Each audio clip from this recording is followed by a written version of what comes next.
പിണറായി വിജയൻ ധർമ്മടത്തു നിന്നും വീണ്ടും മിന്നും ജയം 19,240 മിന്നും ജയം എന്ന് പറയുമ്പോൾ തന്നെ 6 റൗണ്ട് പിന്നിൽ പോയി.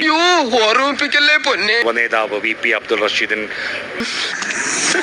അത്ര ശക്തമായ പോരാട്ടത്തെ അതിജീവിച്ചാണ്. അങ്ങനെ പിണറായി വിജയൻ വരുമ്പോൾ ഒരുപാട് ആകാംക്ഷ കൂടിയുണ്ട്. ഇല്ലയോ എന്ന് സംശയിക്കുന്നുണ്ടാവും.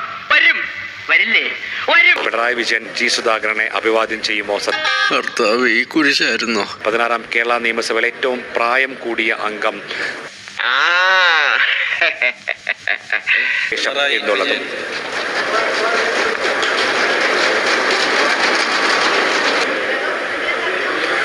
പ്രതിപക്ഷ നിര കയ്യടിയോടുകൂടിയാണ് പിണറായിയെ വരവേൽക്കുന്നത്. പറഞ്ഞാൽ ഉടനെ കൈയടിച്ചോണം.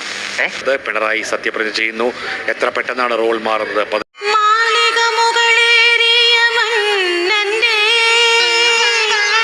സഭയുടെ നായകൻ ഇപ്പോൾ സഭയിൽ പ്രതിപക്ഷത്തെ നായകനായി വരുന്നു. ഇത്രയും വലിയ ഗതികെട്ടവൻ ഈ ലോകത്ത് വേറെ ആരെങ്കിലും ഉണ്ടാവും എന്റെ കർത്താവേ? G. സുധാകരന് മുന്നിൽ പിണറായി വിജയൻ സത്യപ്രതിജ്ഞ ചെയ്യുന്നു. സത്യം പറഞ്ഞു ചേട്ടായി, ഇങ്ങനൊരു ദിവസം ചേട്ടായി ആഗ്രഹിച്ചിരുന്നില്ലേ? ഞാൻ ഏറ്റെടുക്കുവാൻ പോകുന്ന കർത്തവ്യം ഞാൻ വിശ്വസ്തയോടുകൂടി നിർവഹിക്കുമെന്നും കേരളം തോറ്റാലും അമ്പലപ്പുഴ തോൽക്കരുതെന്ന് ആഗ്രഹിച്ചാണ് CPM. പക്ഷേ ഒന്ന്, ബൂർഷ്വാസികളും തക്കം പാർത്തിരിക്കുകയായിരുന്നു. അങ്ങനെയാണ് തെരഞ്ഞെടുപ്പ് നമുക്ക് പ്രതികൂലമായി ഭവിച്ചത്. അതാണ് പ്രശ്നം. പിണറായി വിജയനും G. സുധാകരനും പരസ്പരം ഹസ്തദാനം കാണാം. ഇത് വെറും തുടക്കമാണ്. ബാക്കി നീ അറിയാൻ പോകുന്നതേ ഉള്ളൂ. ഞാൻ പോകണേ.